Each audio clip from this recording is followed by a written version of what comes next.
पंचायत में जा रहे हैं तो पंचायत में हमें काम क्या करना है, पंचायत का accounting and audit, account and audit, ये दो चीज़ें करनी है।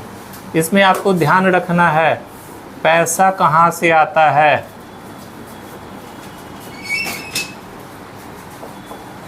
जो पैसा है ये पैसा सरकार के पास कहाँ से आता है, किसी भी गवर्नमेंट के पास, स्टेट गवर्नमेंट हो या सेंट्रल गवर्नमेंट, यूनियन गवर्नमेंट हो, पैसा कहाँ से आता है, दो स्रोत से आता है। एक अपना रेवेन्यू होता है, रेवेन्यू मतलब राजस्व जो कि टैक्सेशन से आता है, दूसरा आता है लोन्स। पैसा कहाँ से आता है, दो जगह से, रेवेन्यू से और लोन से। ये लोन कितने प्रकार के हो सकते हैं, इकोनॉमिक्स में सर जी डिटेल डिस्कस करेंगे। ये लोन बहुत तरह से आता है। पब्लिक से हम लोग बॉन्ड्स इशू करके रेज कर सकते हैं, रिज़र्व बैंक से पैसा उठा सकते हैं लॉन्ग टाइम बॉन्ड दे के, फॉरेन जो IMF, वर्ल्ड बैंक, जो फाइनेंस बहुत बड़ी बड़ी इंस्टीट्यूशंस हैं उनसे हम लोन ले सकते हैं, development loan, Asian development bank है, इन सारी जगहों से पैसा। तो एक वो तरीका है और दूसरा तरीका क्या है, अपना राजस्व। अब ये दोनों ही जगह से जो भी पैसा हमारे पास होता है, दो तरह का पैसा, वोटेड अकाउंट और चार्ज्ड अकाउंट, कभी शायद नहीं सुने होंगे। ये होता है जो संसद या विधानसभा से पारित होकर के मिलता है, संसद या विधानसभा से पारित होकर मिलता है, और ये है जिस पे कि उसे पारित होना ज़रूरी नहीं है, जिसमें जिसको हम लोग बोलते हैं कंसोलिडेटेड फंड पे होता है ना, जिसके लिए आपको अनुमति लेने की आवश्यकता नहीं है, वो कंपलसरी है। जैसे लोन का रीपेमेंट, ब्याज पेमेंट करना, राष्ट्रपति, जजेज, इनका वेतन, जिसके लिए आपको अनुमोदन करने की आवश्यकता नहीं है। तो ये वोटेड जो अकाउंट होता है ना, इसी में से पैसा आपके पास चलते चलते केंद्र सरकार से, राज्य सरकार से चलते चलते पंचायत तक जाएगा, और इसी पंचायत के पैसे का आपको ऑडिट या अकाउंटिंग करना होगा। अब यहाँ तक तो हम लोग पहुँच गए। क्लियर है सबको? कोई शक, कोई प्रश्न? अब जब हम लोग यहाँ तक पहुँच गए,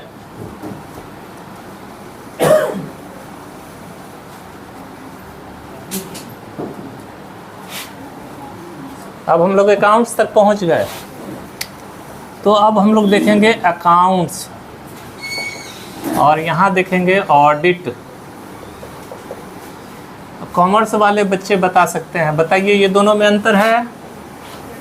क्या अंतर है? अकाउंट का मतलब हो गया रिकॉर्डिंग करना, एनालाइजिंग करना, हाँ, रिकॉर्ड करना मेनली, और ऑडिट वाला वो रिकॉर्ड को वेरीफाई करता है, एग्जामिन करता है कि वो ट्रू है या नहीं। हाँ, इसका मतलब होता है मेंटेनिंग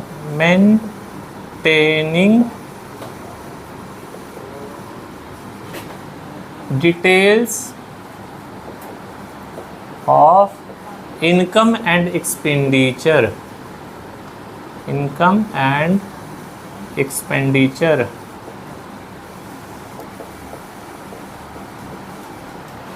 आप इसका रिकॉर्ड करते हैं, तो रिकॉर्ड करने के लिए यहाँ क्या आते हैं, कॉमर्स के बच्चे जानते होंगे बढ़िया से। सबसे पहले क्या हम लोग करते हैं, जर्नल, ठीक है ना, जर्नल, फिर laser,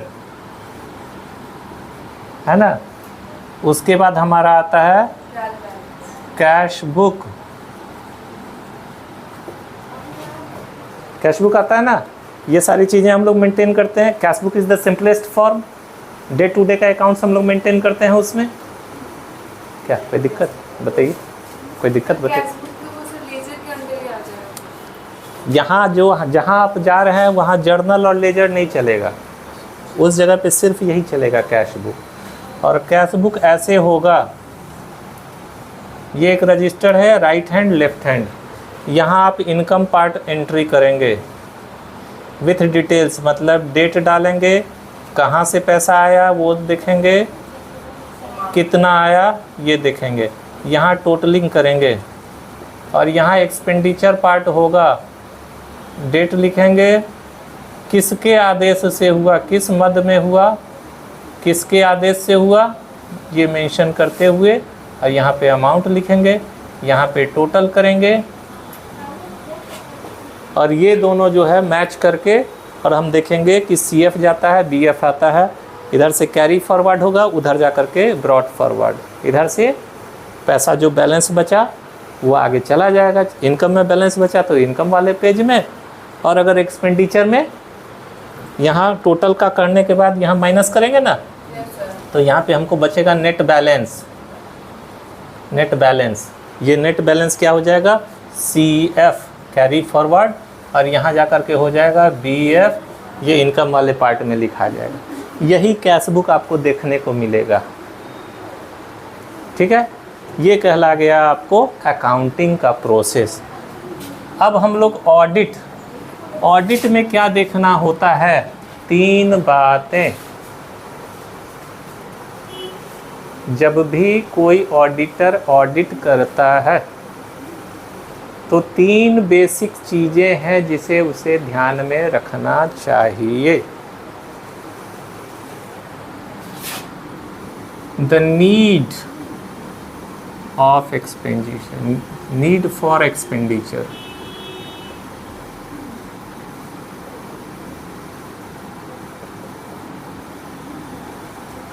whether the expenditure was necessary, क्या ये खर्च करना आवश्यक था, ऑडिट का पहला बिंदु होता है, क्या ये खर्च करना आवश्यक था। तो जब भी हम ऑडिट करेंगे तो हम ये देखेंगे, खर्चा हो गया, मीटिंग हुई, 1 घंटे की मीटिंग हुई, चाय पे खर्चा हुआ 15,000 रुपया, भोजन पे खर्चा हो गया 80,000 रुपया, उसके बाद AC लगवाया था, कूलर लगवाया था, उस पर खर्चा हो गया 1.25 लाख रुपया। यहाँ जवाब देना है, मीटिंग कितने देर की थी, 1 घंटे की,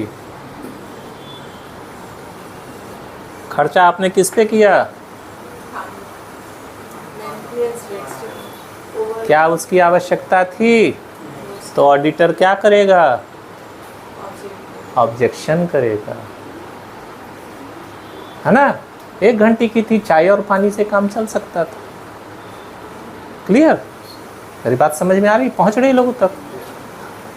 तो ये सबसे पहला चीज होता है, नीड फॉर एक्सपेंडिचर। उसके बाद होता है whether the expenditure was justified, क्या ये न्याय संगत था, whether the rules provided for expenditure,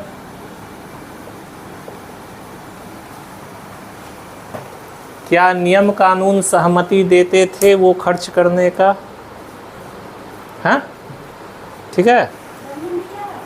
whether the rules provided for expenditure, ये 3 बिंदु पे आपको देखना है कि क्या हमें ये रूल प्रोवाइड कर रहे हैं। ये 3 चीज़ों पे देखना है।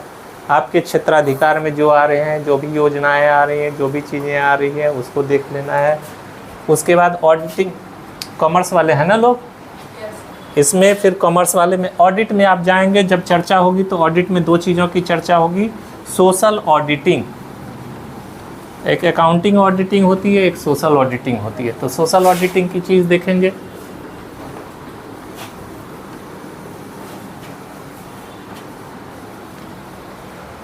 उसके बाद आप देख लेंगे बैलेंस शीट क्या होता है, बैलेंस शीट क्या होता है, बैलेंस शीट क्या होता है, क्यों होता है, ठीक है। पीएल अकाउंट क्या होता है, पीएल अकाउंट याद है ना, पीएल अकाउंट में